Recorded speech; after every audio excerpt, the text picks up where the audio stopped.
সঞ্জয় শাস্ত্রী মহারাজের কাছে যাব, হিন্দু জাগরণ মঞ্চের প্রবক্তা। মহারাজ, রামচন্দ্রকে নিয়ে একটা সমস্যা কিছু লোকের আছে, আমি বুঝতে পারি।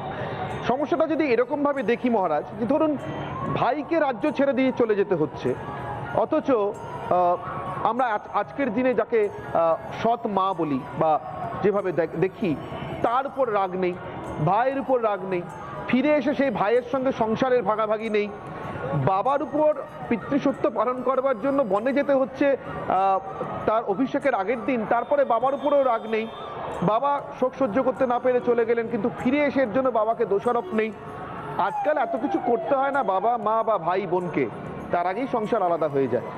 সংসার যত টুকরো, ততগুলো ফ্রিজ, ততগুলো মাইক্রোওয়েভ ওভেন, ততগুলো ওয়াশিং মেশিন, ততগুলো গ্যাস ওভেন, ততগুলো গৃহকন্যার যাবতীয় সামগ্রী। এখন এসব যারা বিক্রি করেন, এসব বিক্রি হওয়ার ভিত্তিতে যারা অর্থনীতির উন্নতি বোঝেন, তাদের চোখে হয়তো এতে অর্থনীতি একটু ধাক্কা খেতে পারে। সংসার আলাদা না হলে একই জিনিস চারটে বিক্রি করবেন কি করে একই বাড়ির চারজনকে? কিন্তু এছাড়া কি রামচন্দ্রের আর কোনো দোষ ছিল যার জন্য এই তথাকথিত আধুনিক লিবারেলরা তার উপর এত হাড়ে চটা? সকলকে ধন্যবাদ। প্রথম বিষয় হচ্ছে ধর্ম নিরপেক্ষ, এই শব্দটা আমার ঘোর আপত্তি আছে। নিরপেক্ষ কথা, ধর্ম নিরপেক্ষ কথাটা আসলে একটা ঘুমের ট্যাবলেটের মতো। আপামর হিন্দু জনমানসকে একটা ভ্রান্তির দিকে, তাদের চেতনা হরণ করার একটা চেষ্টার নাম হচ্ছে ধর্ম নিরপেক্ষতা। কারণ জগৎ জীব মাত্রই একটা স্বতন্ত্র ধর্ম থাকে, সেই ধর্ম নিরপেক্ষতার নামে আদতে ধর্মচ্যুত করে দেওয়ার একটা চক্রান্ত। আর আপনি যেটা বললেন যে আজকে পরিবারের যে সৌভ্রাতৃত্বহীন পরিবার তৈরি হচ্ছে, আমরা যদি মর্যাদা পুরুষোত্তম ভগবান শ্রী রামচন্দ্রকে দেখি, আর কেবল একটি রাতের প্রতীক্ষা, কাল ভগবান মর্যাদা পুরুষোত্তম রাম এত বৎসর পরে তার স্বমহিমায় তার দিব্য নব্য ভব্য মন্দিরে প্রতিষ্ঠিত হতে যাচ্ছেন। এটা যারা নিজেদেরকে সনাতনী বলে ভাবতে ভালোবাসেন, নিজেদের সনাতনী বলতে গর্ববোধ করেন, তাদের কাছে তাদের হৃদয়ে স্বর্ণাক্ষরে লেখা থাকবে এই ঐতিহাসিক দিনটা। আর একটি রজনীর প্রতীক্ষা, সেই অনুপ জলাটার বিখ্যাত গানের কথা মনে পড়ে, ঠুমাকি চালাতা রামচন্দ্র বজত বয়জনিয়া। সেই রামলালা এতদিন পরে কত কর সেবকের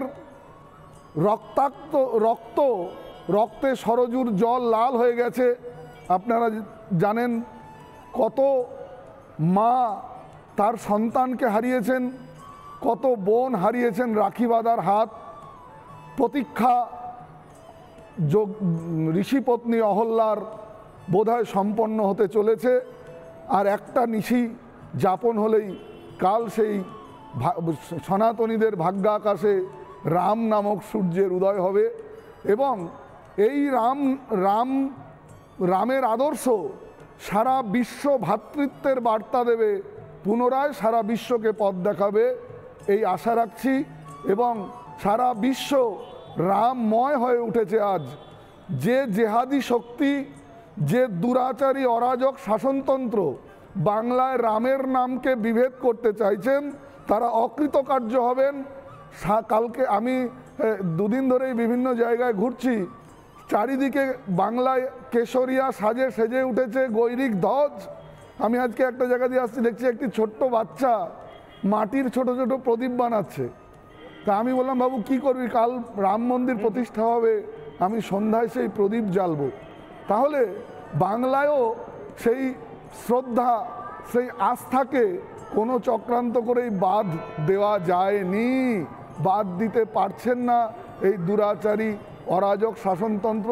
তবে শেষে বলবো, মারিচ তারকারা সেই রাম যুগেও ছিল, আবার এই যুগেও যেন ওই মারিচ তারকাদের নতুন অধ্যায় শুরু হয়েছে বাংলায়।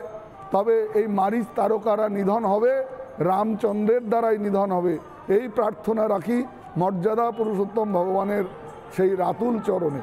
ধন্যবাদ।